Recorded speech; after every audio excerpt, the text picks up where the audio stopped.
اعوذ باللہ من الشیطان الرجیم، بسم اللہ الرحمن الرحیم۔ آج کا ذکر جناب رسول اکرم صلی اللہ علیہ وآلہ وسلم کے دادا جناب عبد المطلب بن ہاشم۔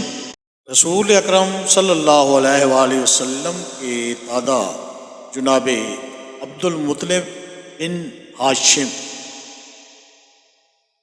جناب عبد مناف کے 4 بیٹوں میں سب سے بڑے جناب ہاشم اور سب سے چھوٹے جناب مطلب تھے۔ جناب ہاشم کی شادی عمرو بن لبید الخزرجی کی بیٹی سلمہ کے ساتھ ہوئی۔ سلمہ کی ولادت کا وقت آیا تو ہاشم نے انہیں ان کے میکے یثرب بھیج دیا۔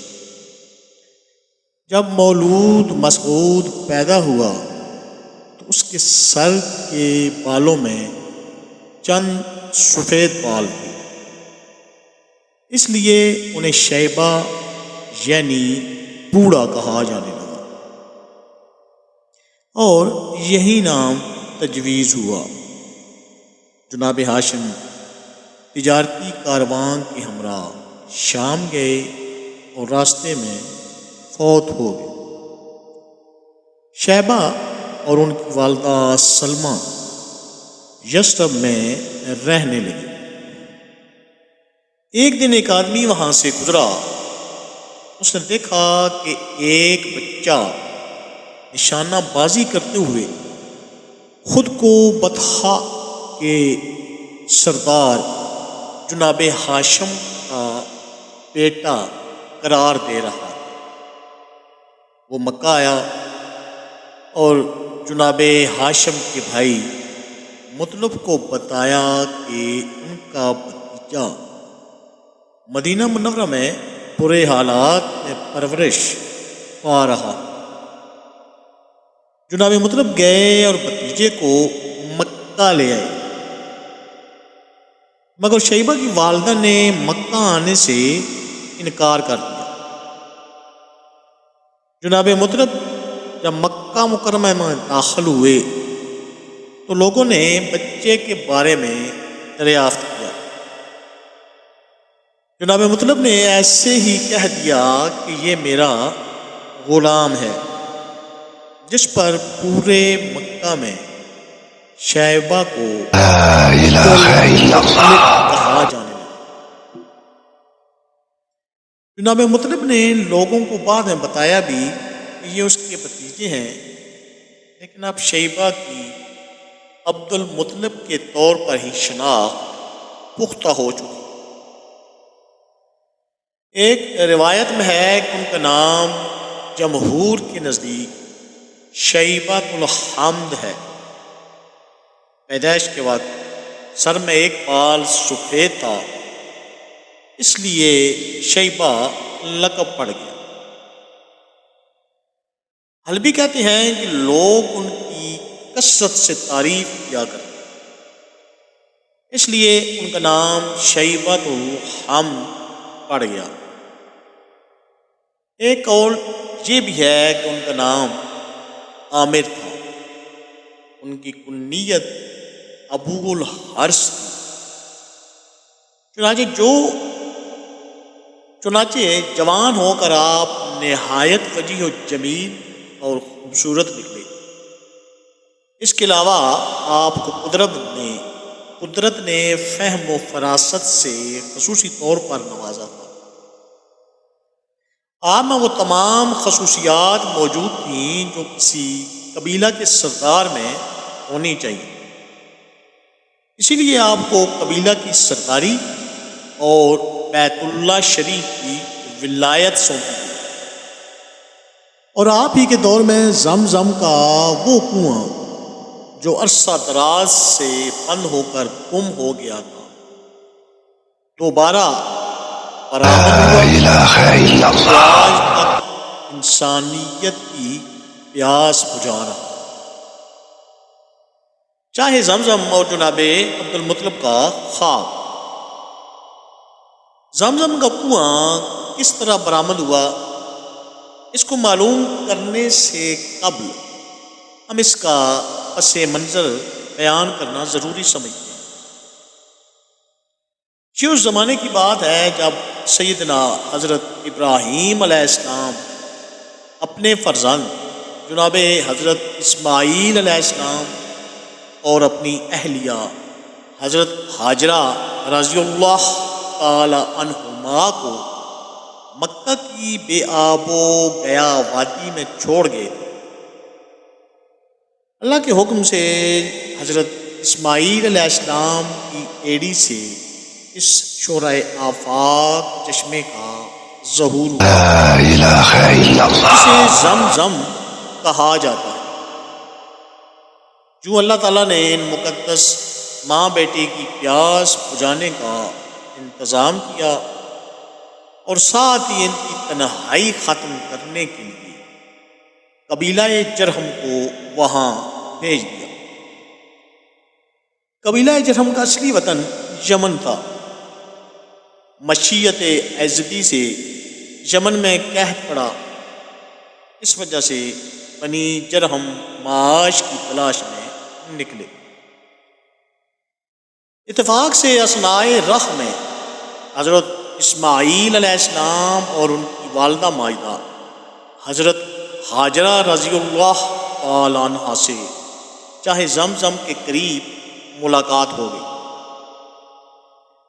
بنو جرہم کو یہ جگہ پسند آئی اور اس جگہ قیام پذیر ہو گئے، اور پھر بعد چند حضرت اسماعیل علیہ السلام کی شادی اسی قبیلے میں ہوئی،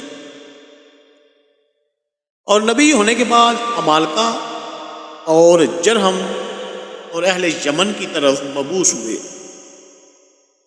130 سال کی عمر میں آپ کا انتقال ہوا۔ عتیم میں اپنی والدہ ماجدہ کے قریب مدفون ہوئے۔ حضرت اسماعیل علیہ السلام کے وصال کے بعد حسب وصیت ان کے بیٹے کیدار خانہ کعبہ کے تولی ہوئے۔ اسی طرح بنو اسماعیل خانہ کعبہ کے متولی ہوتے رہے۔ مرور زمانہ کے بعد بنو اسماعیل اور بنو جرہم میں منازعت لا الہ الا اللہ، نوبت آئی۔ بلاخر بنی جرہم غالب آ گئے اور مکہ میں جرہم کی حکومت قائم ہو گئی۔ چند روز کے بعد جرہم کے حکام لوگوں پر ظلم و ستم ڈھانے لگے، یہاں تک کہ ظلم کیا گیا کہ اولاد اسماعیل علیہ السلام مکہ کے اطراف و جوانب میں آباد ہو گئے۔ جرہم کا جب ظلم و ستم، فسق و فجور اور بیت اللہ کی بے حرمتی حد سے گزری تو ہر طرف سے قبائل عرب مقابلہ کے لیے کھڑے ہو گئے۔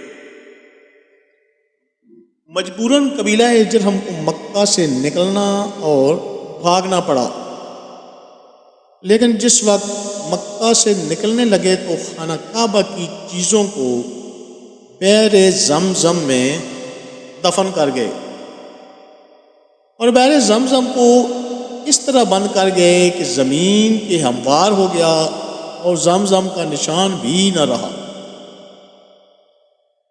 بنی جرہم کے چلے جانے کے بعد بنی اسماعیل مکہ میں واپس آ گئے اور آباد ہو گئے،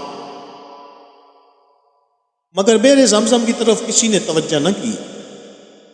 مرور زمانہ سے اس کا نام و نشان بھی نہ رہا، یہاں تک کہ جب مکہ کی حکومت اور سرداری جناب عبد المطلب کے قبضہ میں آئی اور ارادہ خداوندی اس جانب متوجہ ہوا کہ چاہے زمزم جو عرصہ سے بند اور بے نام و نشان پڑا ہے اس کو ظاہر کیا جائے تو لا الہ الا اللہ، یعنی سچے خواب کے ذریعہ سے جناب عبد المطلب کو اس جگہ کے کھودنے کا حکم دیا گیا، اور اس جگہ کے نشانات اور علامات خواب میں بتلائے گئے۔ چنانچہ جناب عبد المطلب کہتے ہیں کہ میں حتیم میں سو رہا تھا کہ ایک آنے والا میرے پاس آیا اور مجھ سے خواب میں یہ کہا برہ کو کھودو. میں نے دریافت کیا وما برہ، برہ کیا ہے؟ تو وہ شخص چلا گیا. اگلے روز پھر اسی جگہ سو رہا تھا کہ خواب میں دیکھا کہ وہ شخص یہ کہہ رہا ہے مجنونہ کو کھودو. میں نے دریافت کیا وما مجنونہ، مجنونہ کیا ہے؟ تو وہ شخص چلا گیا. تیسرے روز پھر اسی جگہ خواب میں دیکھا کہ وہ شخص یہ کہہ رہا ہے اخفار طیبہ، طیبہ کو کھودو. میں نے کہا طیبہ کیا ہے؟ وہ شخص چلا گیا. چوتھے روز پھر اسی جگہ یہ خواب دیکھا کہ وہ شخص یہ کہتا ہے زمزم کو کھودو. میں نے کہا وما زمزم، زمزم کیا ہے؟ اس نے جواب دیا وہ پانی کا ایک کنواں ہے کہ جس کا پانی نہ بھی ٹوٹتا ہے لا إله إلا الله. کم ہوتا ہے، بے شمار حجاج کو سیراب کرتا ہے. پھر اس جگہ کے کچھ نشانات اور علامات بتلائے کہ اس جگہ کو کھودو.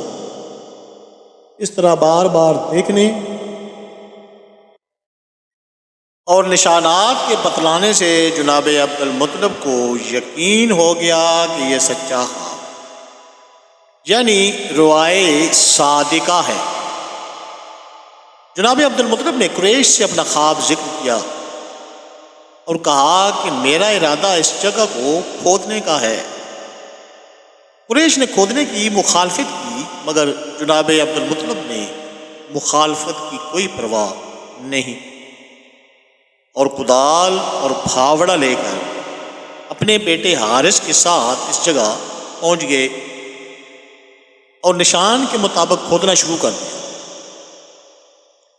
جناب عبد المطلب کھودتے جاتے تھے اور حارث مٹی اٹھا اٹھا کر پھینکتے جاتے تھے.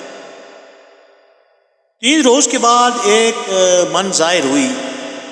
لا إله إلا الله. شفقت سے اللہ اکبر کا نعرہ لگایا اور یہ کہا اسماعیل، یہی حضرت اسماعیل علیہ السلام کا کنواں ہے. اس کے بعد جناب عبد المطلب نے چاہے زمزم کے قریب کچھ حوض تیار کرائے جن میں آب زمزم بھر کر حاجیوں کو پلاتے. چند حاسدوں نے یہ شرارت شروع کی کہ شب میں ان حوضوں کو خراب کر جاتے. جب صبح ہوتی تو جناب عبد المطلب ان کو درست کرتے. بلاخر گھبرا کر اس بارے میں اللہ سے دعا مانگی. اس وقت ان کو خواب میں یہ بتلایا گیا کہ تم یہ دعا مانگو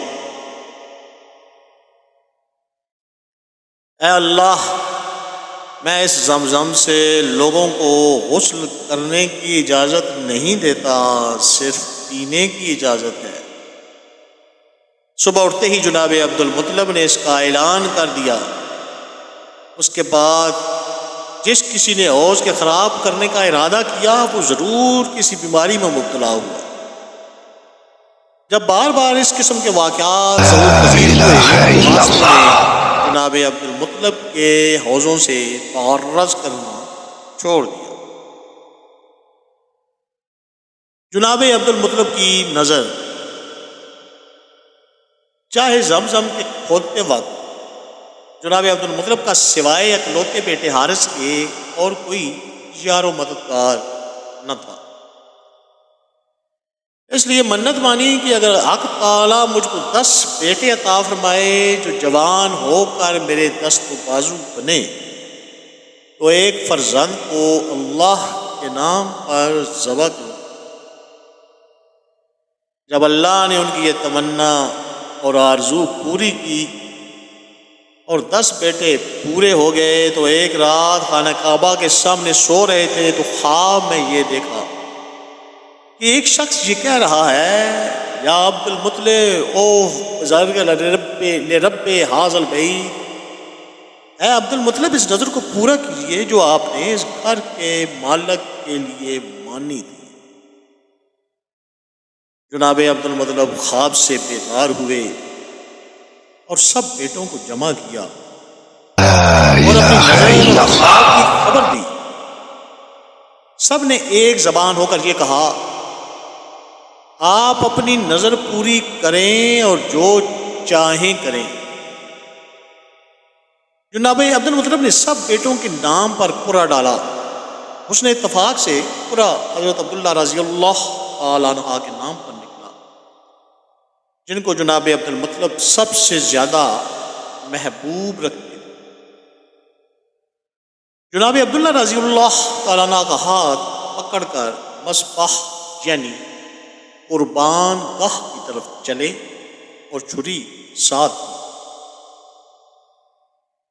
حضرت عبداللہ رضی اللہ تعالیٰ عنہ کی بہنیں یہ دیکھ کر رونے لگیں اور ان میں سے ایک بہن نے یہ کہا کہ اے باپ، آپ 10 اونٹوں اور حضرت عبداللہ رضی اللہ تعالیٰ عنہ میں قرعہ ڈال کر دیکھیے، اگر قرعہ اونٹوں کے نام پر نکل آئے تو 10 اونٹوں کی قربانی کر دیجیے اور ہمارے بھائی حضرت عبداللہ رضی اللہ تعالیٰ عنہ کو چھوڑ دیجیے۔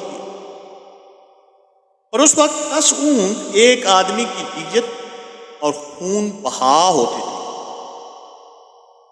قرعہ جو ڈالا گیا تو اتفاق سے حضرت عبداللہ رضی اللہ تعالیٰ عنہ کے نام ہی نکلا۔ جناب عبد المطلب 10 اونٹ زیادہ کر کے قرعہ ڈالتے جاتے تھے، مگر قرعہ حضرت عبداللہ رضی اللہ تعالی عنہ ہی کے نام پر نکلتا تھا، یہاں تک کہ 100 اونٹ پورے کر کے قرعہ ڈالا گیا تو قرعہ اس وقت جناب عبد المطلب اور تمام حاضرین نے اللہ اکبر کہا۔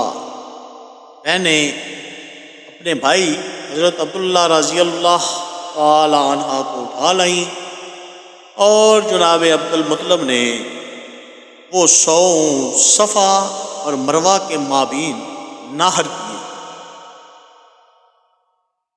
ابن عباس رضی اللہ تعالیٰ عنہ فرماتے ہیں کہ اول دیت کی مقدار 10 اونٹ تھی۔ سب سے پہلے جناب عبد المطلب نے قریش اور تمام عرب میں یہ سنت جاری کی کہ ایک آدمی کی دیت 100 اونٹ ہیں،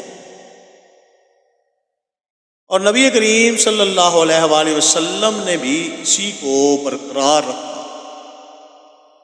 اس واقعہ کے بعد سے حضرت عبداللہ رضی اللہ تعالی عنہ ذبیح کے لقب سے موسوم ہوئے، اور اسی وجہ سے نبی کریم علیہ الصلوۃ والسلام کو ابن الذبیحین کہتے ہیں، یعنی 2 ذبیح کے فرزند۔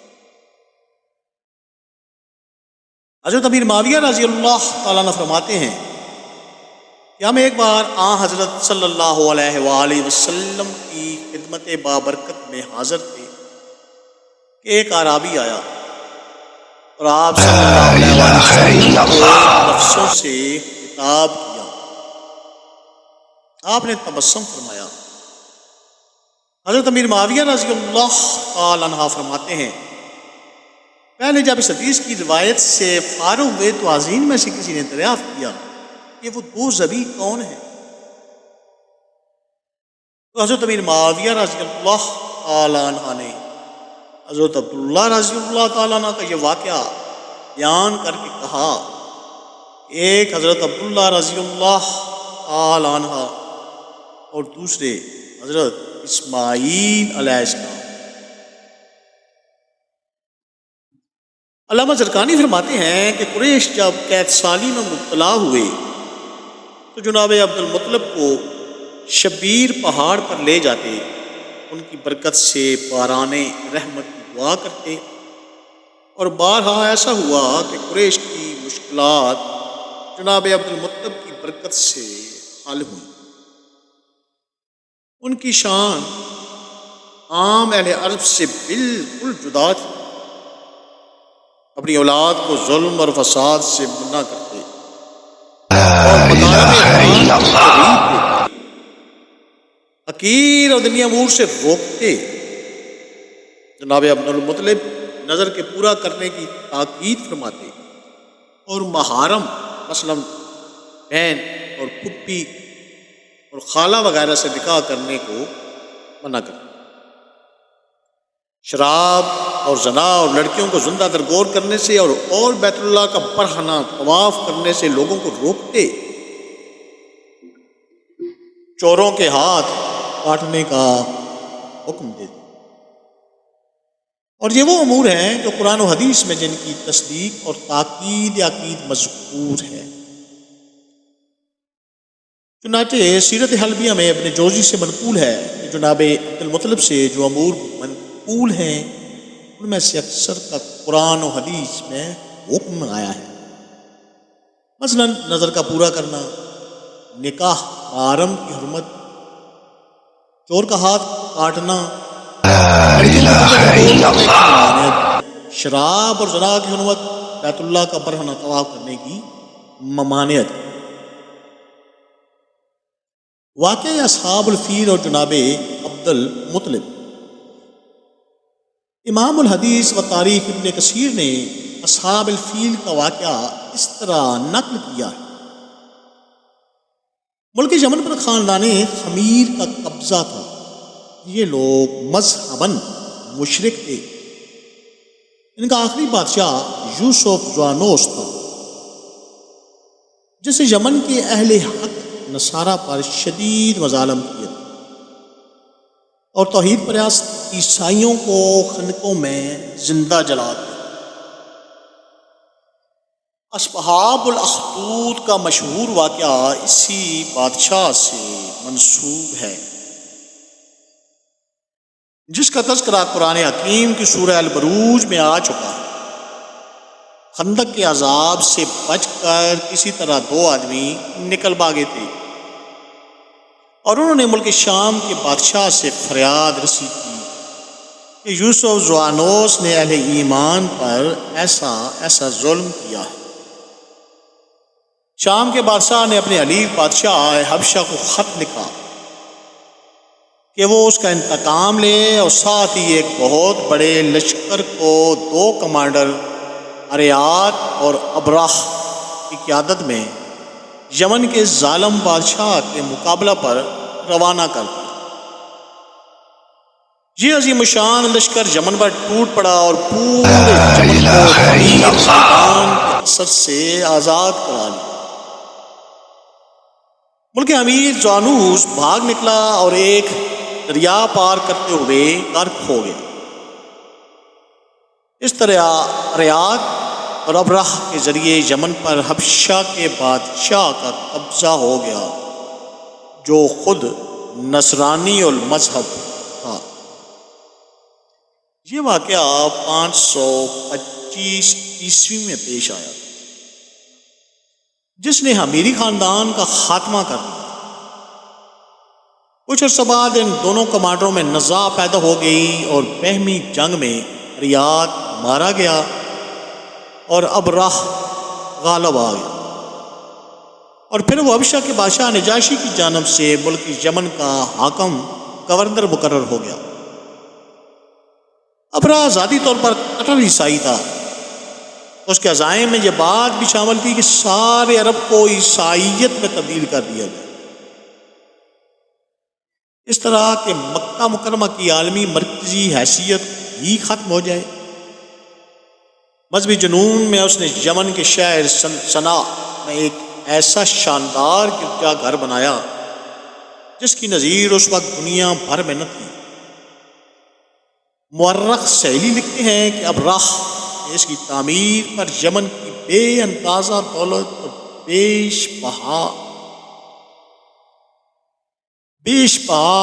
جواہر صرف کیے. یہ قیمتی پتھروں کی بہت ہی خوبصورت طویل و عریض عمارت عجیب و غریب زرکار نقوش سے منکش لا الہ الا اللہ ہاتھی دانت کی نفیس جالیاں سونے چاندی کے اوراق سے در و دیوار کو سجایا گیا۔ اس شہ ابرا کا یہ مقصد تھا کہ یمن کے عرب لوگ جو ہر سال حج کرنے مکہ مکرمہ جاتے ہیں اور بیت اللہ شریف کا طواف کرتے ہیں، یہ لوگ اس گرجا گھر کی شان و شوکت سے مرعوب ہو کر کعبۃ اللہ کے بجائے اس کا طواف اور حج کریں۔ کچھ عرصہ بعد اس نے پوری مملکت میں اعلان کروا دیا کہ اب یمن سے کوئی شخص بھی حج کرنے کے لیے مکہ مکرمہ نہ جائے۔ ایسا شخص کسی گرجا گھر میں آئے اور اس کا طواف کرے۔ عرب میں اگرچہ بت پرستی غالب آ گئی تھی، مگر دین ابراہیمی اور کعبۃ اللہ کی عظمت و محبت ان کے دلوں میں پیوست تھی۔ اس نے عدنان، قحطان اور قریش کے قبائل میں اس اعلان سے غم و غصہ کی لہر پیدا ہو گئی۔ اگرچہ اس وقت خانہ کعبہ کے اندر 360 بت رکھے ہوئے تھے، لیکن اس کے باوجود وہ لوگ اس کو اللہ تعالیٰ کا مقدس گھر اور عبادت کا مرکز خیال کرتے تھے۔ مورخین محمد بن اسحاق کا بیان ہے کہ ابرا کے اس اعلان پر غضبناک ہو کر ایک عرب تاجر نے کسی نہ کسی طرح قلیصہ میں گھس کر رفع حاجت کر ڈالی۔ ابن کثیر کہتے ہیں کہ یہ فعل ایک قریشی نے کیا تھا۔ مقاتل بن سلیمان کی روایت ہے کہ قریش کے بعد جوانوں نے جا کر اس گرجا گھر میں آگ لگا دی۔ ابن کثیر لکھتے ہیں کہ ان میں سے کوئی بھی واقعہ پیش آیا ہو تو کوئی تعجب خیز نہیں، کیونکہ ابراہ کا یہ اعلان یقیناً سخت اشتعال انگیز اور مفسدانہ تھا، اور قدیم جاہلیت کے دور میں اس پر کسی عرب یا قریشی یا چند نوجوانوں کا مشتعل ہو کر کلیسا کو گندہ کر دینا یا اس میں آگ لگا دینا ناقابل فہم بات نہیں ہے، لیکن بعد روایت میں یہ بھی ہے کہ عرب کے چند مسافروں نے کلیسا کے قریب اپنی ضرورت کے لیے آگ جلائی جہاں ان کا قیام تھا۔ اتفاقاً ہواؤں کی لہر سے آگ کلیسا میں جا گری اور کلیسا جل گیا۔ ابراہ کو جب اس کی اطلاع ملی کہ خانہ کعبہ کے متقدین نے یہ حرکت کی ہے تو غیظ و غضب میں عہد کیا کہ اس وقت تک چین نہ لوں گا جب تک خانہ کعبہ کو دہا۔ لا الہ الا اللہ۔ اس کے بعد اس نے 570 یا 571 عیسوی میں اپنے بادشاہ نجاشی سے اجازت طلب کی کہ وہ انہدام کعبہ کی مہم کے لیے حجاز جانا چاہتا ہے۔ نجاشی نے اس کو اجازت دے دی اور خصوصی تعاون کے طور پر اپنی فوج کا سب سے طاقتور بلند و بالا ہاتھی جس کا نام محمود تھا ابرہہ کی مدد کے لیے روانہ کیا، اور اس ہاتھی کے تعاون کے لیے مزید 7-8 ہاتھی اور دیے۔ ابرہہ 60,000 فوج لے کر مکہ مکرمہ کی طرف روانہ ہوا۔ عرب میں جب اس جملے کی خبر پھیلی تو سارا عرب مقابلہ کے لیے تیار ہو گیا۔ یمن کے عربوں میں ایک شخص ذو النفر نامی تھا، اس نے عرب کی قیادت کی اور بہت سے عرب قبائل اس کے گرد جمع ہو کر ابرہہ کے خلاف جنگ کیے، لیکن کامیاب نہ ہو سکے۔ ابرہہ نے ان کو شکست دے دی اور وافر کو قید کر اور آگے روانہ ہو گیا۔ پھر قبیلہ خشب کے مقام پر پہنچا تو اس قبیلے کا سردار فیل بن حبیب خشب امی اپنے قبیلے کو لے کر ابرہہ کے مقابلے کے لیے آیا، مگر ابرہہ کے لشکر نے فیل بن حبیب کو گرفتار کر لیا اور اس کے قتل کا ارادہ کیا، مگر یہ سمجھ کر زندہ رکھا کہ اس سے مکہ کے اہم راستوں کا پتہ معلوم کر لیا جائے۔ پھر جب یہ لشکر طائف کے قریب پہنچا طائف کے باشندے پچھلے قبائل کی جنگ اور ابراہ کی فتح کے واقعات سن چکے تھے۔ انہوں نے اپنی خیر منانے کا فیصلہ کیا اور ابراہ سے گزارش کی کہ وہ ان کے مشہور معبود لات کا مندر تباہ نہ کرے۔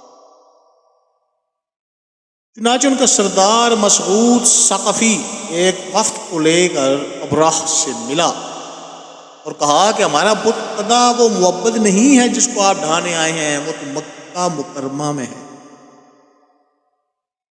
اس لیے آپ ہمارے معبد کو چھوڑ دیں، ہم مکہ مکرمہ کا راستہ آپ بتانے کے لیے آپ کو ایک آدمی فراہم کر دیں جو قریب کے راستہ سے مکہ تک رہنمائی کرے گا۔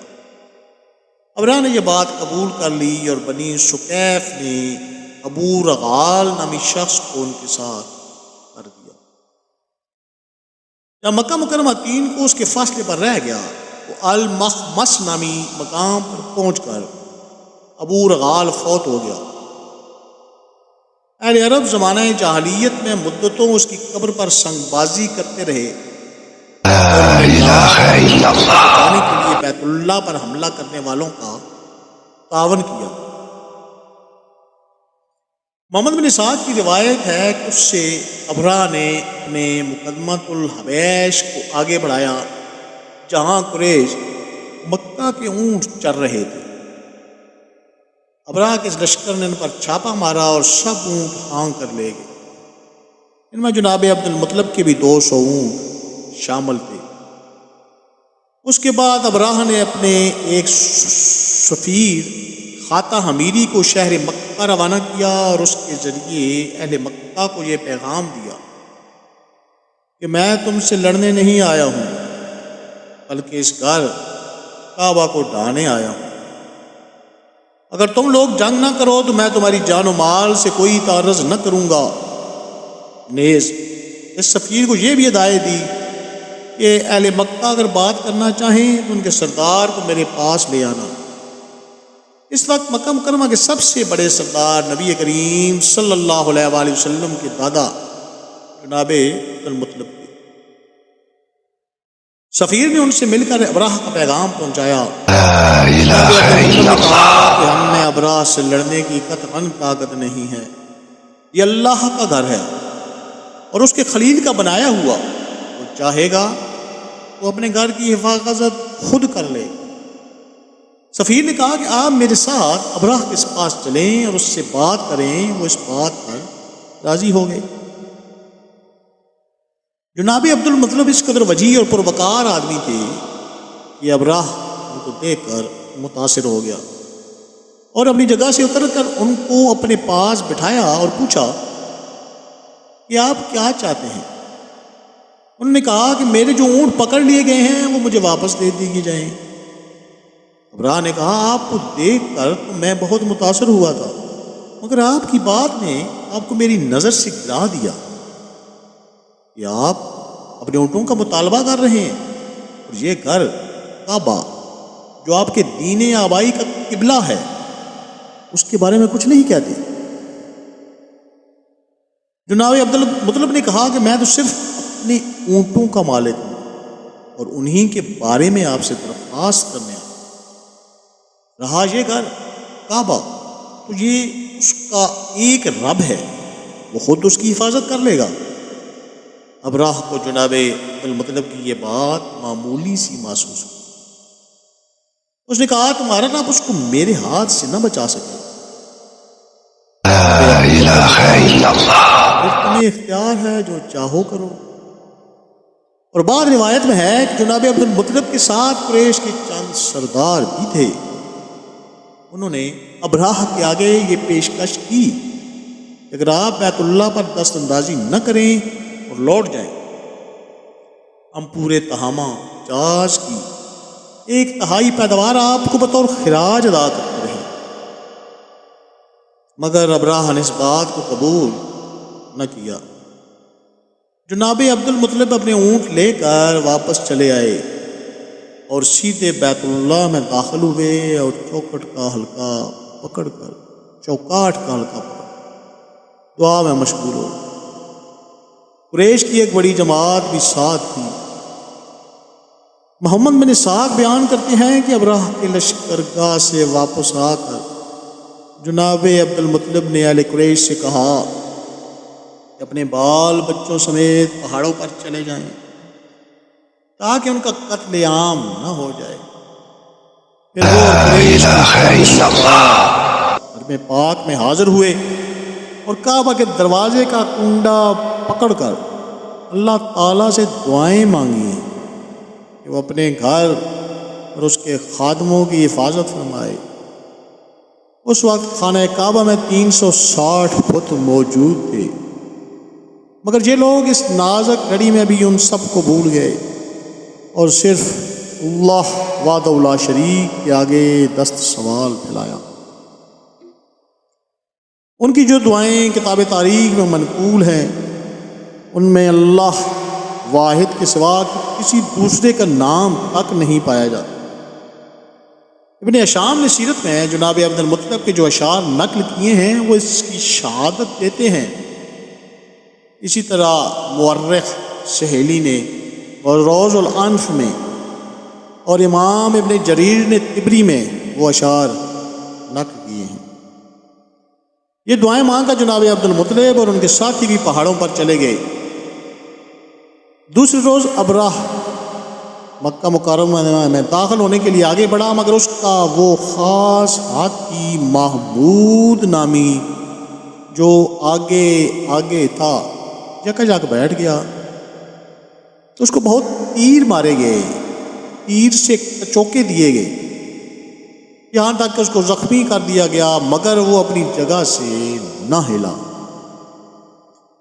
آخر اس کو جنوب شمال مشرق کی طرف موڑ کر چلانے کی کوشش کی جاتی تو وہ دوڑنے لگتا، مگر مکہ مکرمہ کی طرف موڑا جاتا تو فوراً بیٹھ جاتا، اسی طرح آگے بڑھنے کے لیے تیار نہ ہو۔ اتنے میں پرندوں کی قطاریں آتی نظر آئیں جن میں سے ہر ایک کے پاس 3 کنکریاں چنے یا مسور کی دال کے برابر تھیں، لا إله إلا ایک الله پونچھ میں اور 2 کنکریاں پنجوں میں۔ واقعی کی روایت ہے کہ یہ پرندے عجیب طرح کے تھے جو اس سے پہلے کہیں بھی نہیں دیکھے گئے۔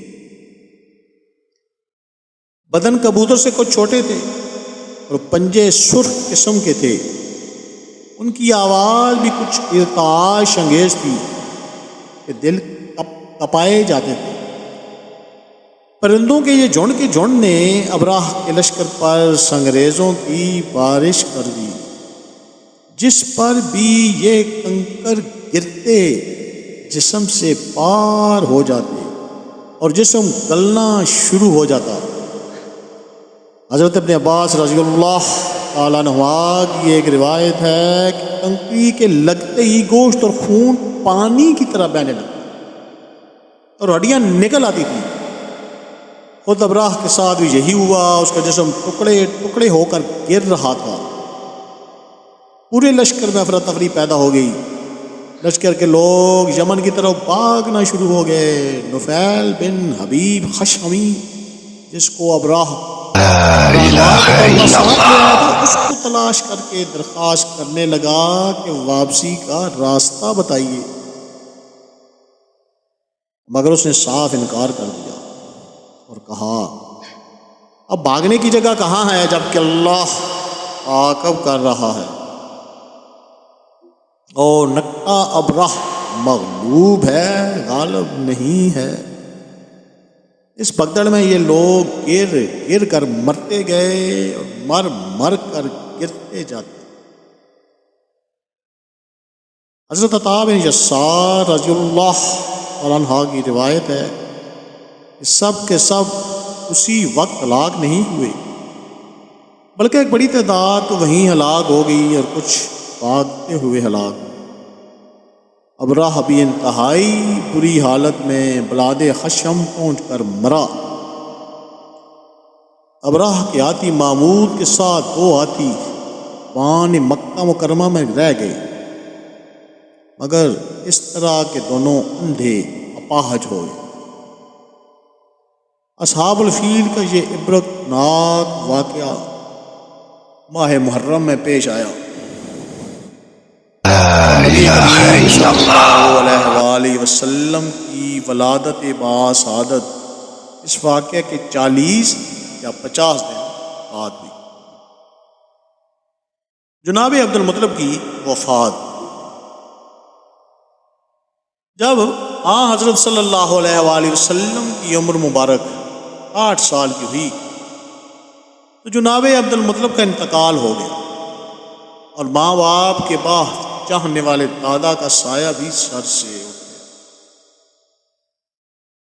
دادا کے انتقال کے وقت آپ صلی اللہ علیہ وآلہ وسلم کی عمر مبارک کے بارے میں بہت سے قول ہیں، مگر مشہور قول یہی ہے کہ آپ صلی اللہ علیہ وآلہ وسلم اس وقت 8 سال کے تھے۔ انتقال کے وقت جناب عبد المطلب کی عمر 95 سال کی۔ ایک دفعہ کسی نے حضرت صلی اللہ علیہ وآلہ وسلم سے دریافت کیا، یا رسول اللہ صلی اللہ علیہ وسلم، کیا آپ کو جناب عبد المطلب کی وفات یاد ہے؟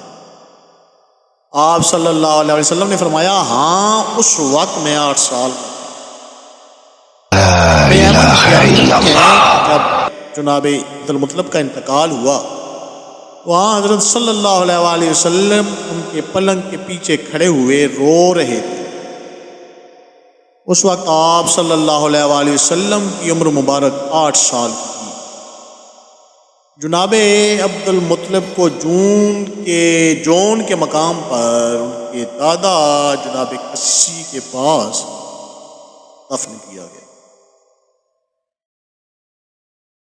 جناب عبد المطلب کی اپنے مرثیے سننے کی فرمائش۔ سیرت ابن ہشام میں ابن اسحاق کی روایت ہے، جب جناب عبد المطلب کا وقت آخر ہوا اور انہوں نے سمجھ لیا کہ اب موت سر پر آ چکی ہے، تو انہوں نے تمام بیٹوں کو جمع کیا۔